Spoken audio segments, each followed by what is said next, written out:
Es el bruxismo. El bruxismo es ese apretar la mandíbula, incluso rechinar los dientes, algo que en muchas personas suele aparecer por las noches. ¿Qué nos está diciendo el bruxismo?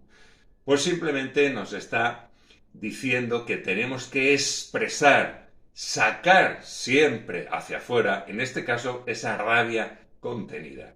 Imagínate que por lo que sea, pues tú contienes esa rabia, eres como una olla a presión, ¿no? Que no libera esa presión, liberando, soltando esa rabia, enfadándote. ¿Con quién te tienes que enfadar? Por lo tanto, tu cuerpo lo que hace por las noches es apretar la mandíbula, apretar los dientes, de alguna forma libera esa rabia que tú no haces.